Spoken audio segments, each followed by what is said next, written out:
Secara umum, Pulau Jawa adalah pulau dengan kepadatan penduduk paling tinggi di Indonesia.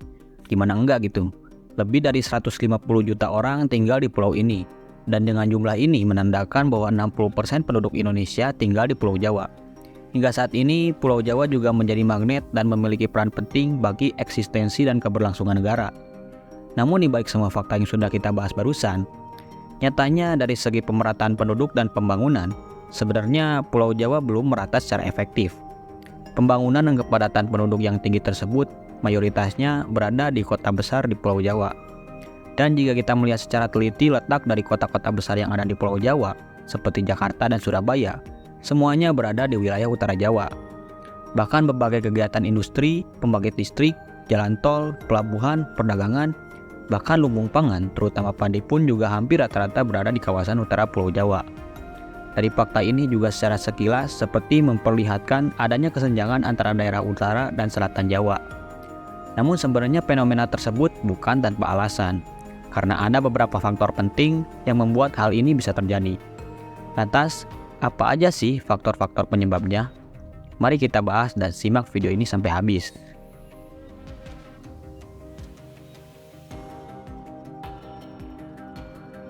Jauh di masa awal-awal kerajaan Nusantara, aktivitas kerajaan di Pulau Jawa sudah berjalan sejak lama. Diketahui juga beberapa kerajaan seperti Tarumanegara, Cirebon, dan bahkan kerajaan yang paling berkuasa di Nusantara pada masanya, yaitu Majapahit, ibu kotanya berada di daerah utara Jawa, di mana Majapahit sendiri beribu kota di daerah Trowulan, Kabupaten Mojokerto. Setelah itu, di awal kekuasaan VOC di Nusantara, Pulau Jawa juga sudah menarik perhatian VOC karena wilayahnya yang lebih dekat dengan jalur perdagangan internasional dan memiliki tanah yang lebih subur. Dan karena alasan inilah, VOC pada saat itu sampai rela berperang dengan Kesultanan Banten untuk merebut Jayakarta. Hingga di tahun 1619, VOC berhasil merebutnya dan memindahkan markas mereka yang semula dari Ambon ke Jayakarta, bahkan hingga merubah nama kotanya menjadi Batavia. Hal ini bisa dibilang menjadi awal mula perkembangan Pulau Jawa, karena aktivitas perdagangan VOC perlahan mulai dipusatkan di Jawa, khususnya di Batavia.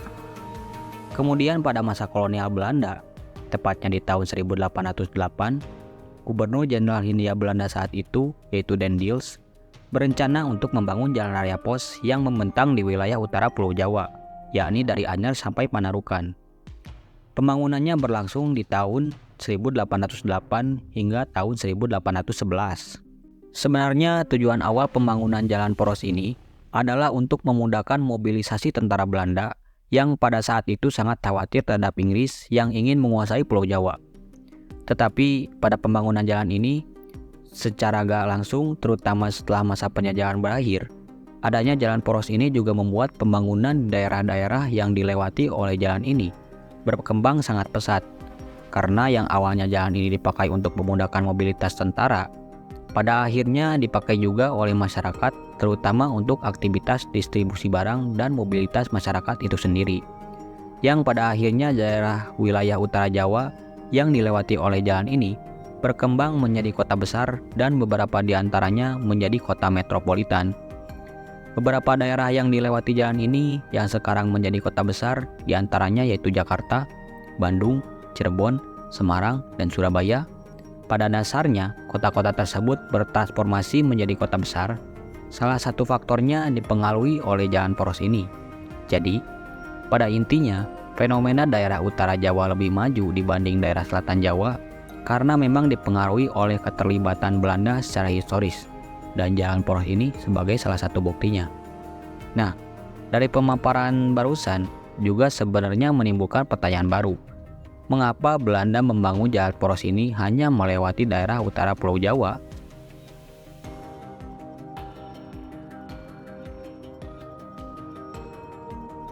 Secara geografis, daerah selatan Jawa itu rata-rata merupakan daerah pegunungan yang membuat dataran di daerah selatan Jawa itu gak rata. Dan ini justru berbanding terbalik dengan kondisi geografis di daerah utara Jawa yang lebih datar dan landai. Sebagaimana diketahui, perkembangan suatu daerah pada dasarnya akan cepat berkembang jika berada di wilayah yang lebih datar. Ini dikarenakan pembangunan infrastruktur dasar seperti bendungan, jalan, atau rel kereta cenderung lebih mudah dan efisien dibangun di wilayah yang lebih datar. Sedangkan, jika pembangunan infrastruktur dasar tersebut dibangun di daerah pegunungan atau dataran yang tidak rata, itu akan lebih menelan biaya yang sangat tinggi, karena harus melakukan perataan, pengurugan, dan pemadatan tanah terlebih dahulu sebelum membangun infrastruktur. Selain karena pembangunan infrastruktur yang lebih mudah, biasanya daerah landai juga lebih aman untuk menjadi tempat tinggal masyarakat dalam skala besar, dibandingkan di daerah-daerah terjal yang rawan longsor dan tanah ambles. Selain unggul dari segi geografis, daerah utara Jawa juga memiliki keunggulan dari segi ekonomi karena pesisir utara Jawa memiliki akses langsung ke destinasi perdagangan keluar Pulau Jawa, bahkan ke luar negeri. Lain halnya dengan daerah selatan Jawa yang hanya berhadapan langsung dengan Samudra Hindia. Hal ini mengakibatkan perputaran distribusi barang di daerah utara Jawa itu lebih dinamis dibanding daerah selatan. Dari segi pertanian dan penyediaan pangan, dengan daerah yang datar juga membuat daerah utara Jawa lebih mudah untuk dibuat lahan sawah untuk memproduksi padi dan beras yang menjadi makanan pokok orang Indonesia. Terlebih lagi, daerah datar juga menjadi hilir bagi sungai yang membuat sistem irigasi di daerah utara Jawa mudah untuk dibangun. Pada intinya, dari segi geografis dan ekonomi, daerah utara Jawa lebih diuntungkan dalam hal pembangunan dan perkembangan penduduknya.